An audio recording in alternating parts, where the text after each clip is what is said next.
Well, let's talk about the controversial kind of implementation of a new rule. So it sounds like we're going to have a sin bin introduced in the form of a blue card. I don't know why blue card, but it is a blue card. Fine. But yeah, basically the rationale is that if a player shows dissent or is argumentative to a point that it's not controllable with a yellow or red card offence, then they're going to issue a blue card and the player will have to come off for a minimum of 10 minutes of play.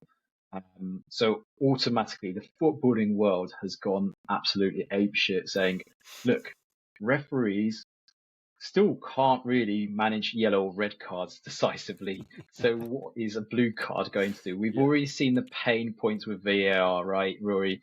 But hmm a blue card, it sounds like a very much a rugby philosophy being introduced now. I know it's being used in context of like this might divert those kind of confrontations that we sometimes see in heated matches, but I think this is a terrible move. This is an absolutely ill thought move. What's your first initial reactions to this? Because, yeah, I think it's just going to cause more confusion, right? I think there's a what it says to me is that abusing a referee is bad, but it's not that bad, right? What it says to me is like because referees could book players for dissent. Sure. And they could, if like the rules are that if you like verbally abuse a referee, that's a booking, right? Yeah. Because you're like disrespecting the official. So I think that obviously, I can already hear people going, "Well, you'll get 5 sendings off a match then." Yeah, for the first match, and then people will stop it, right? So I think Mm, if it is a huge problem in the game, right? And it's a huge problem in grassroots football, and we know that people replicate what they see on the TV, yeah. etc. But I think this could be managed with a yellow card with the system that is currently in place, Hmm.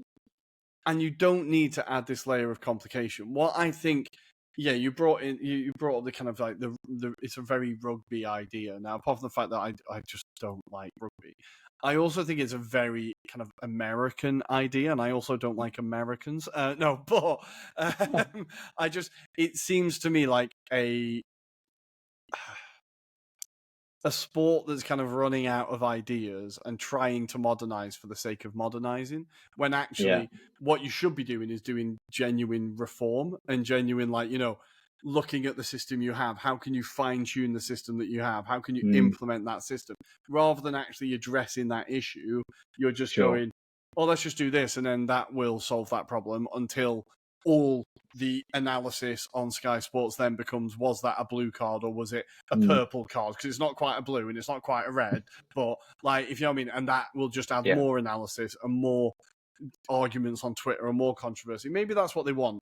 Like, without sounding too Sure. bitter, from seeing the Sky Sports analysis recently, it does seem like all they want is the clicks and the arguments rather than actual analysis. But it feels like, yeah, you're not actually trying to deal with the issue. You're just like, let's just come up with a shiny new idea that will maybe solve this. I Mm. just think it's it's a shit idea, basically. And like, do you have any trust in the officials? I feel like being able to implement it, because I kind of feel bad for them at this point that it's another thing they have to think about. Yeah. I mean, it's bad enough that sometimes we scrutinize interpretations of the rules, right?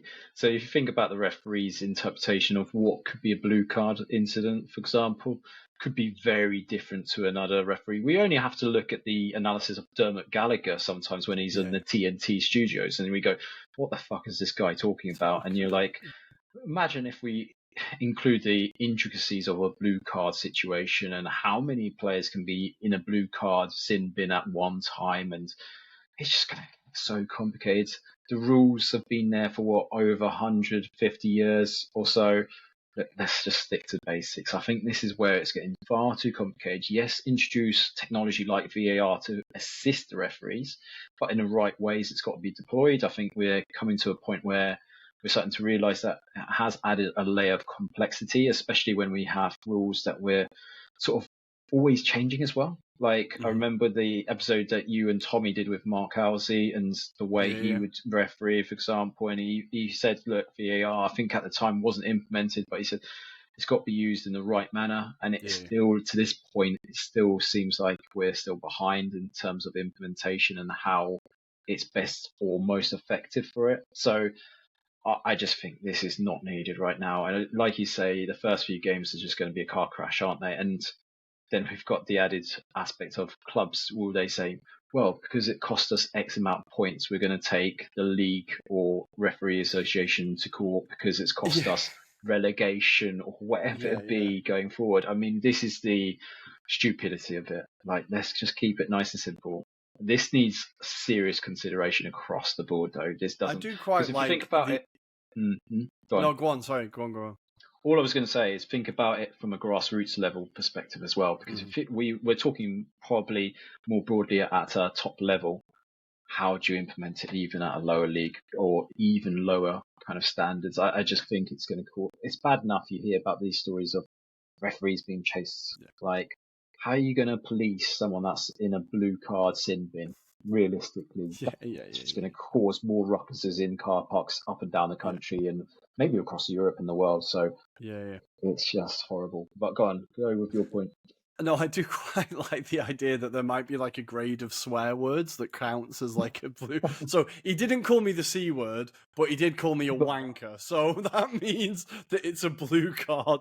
And you have like lip readers coming in and being like, for the VAR analysis, being like, you can clearly see that he drops the C bomb. And we all know that the C bomb means that's a classic blue card. That is a Stonewall blue card decision calling the ref a C-bomb. But you can get away with calling him a bastard. Like, if you know what I mean? And I feel like there's the gradient of like a foul for a yellow card is so difficult and causes debate. Like when it gets into like linguistics and semantics and like, there's a Spanish player who maybe has been taught the wrong bad words by his teammates and he gets sent off because he only knows the really bad ones. If you know what I mean? Like, but I'm obviously exaggerating a bit, but I feel like it just, because it's for dissent and it's for like unsporting behavior, right? For like the cynical fouls and stuff.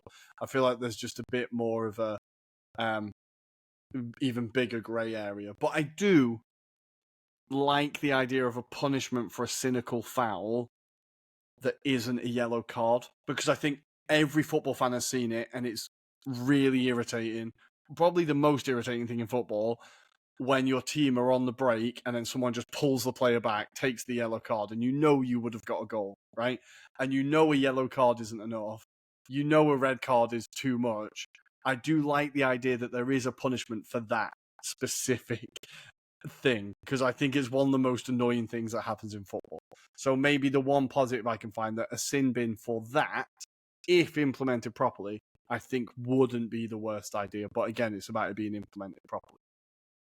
I just think this is something that Jose Mourinho would have been purring about. This is the kind of thing that he would have loved to have had, rather than have a player sent off, for example.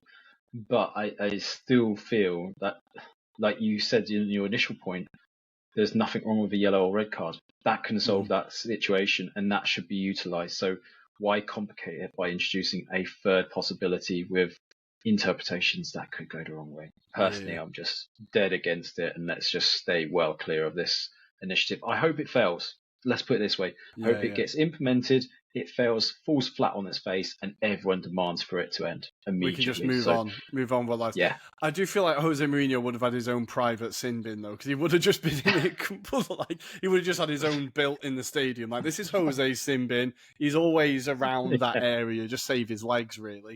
But like, and then you have the sin bin for everybody else, because I feel like he would very rarely leave the thing.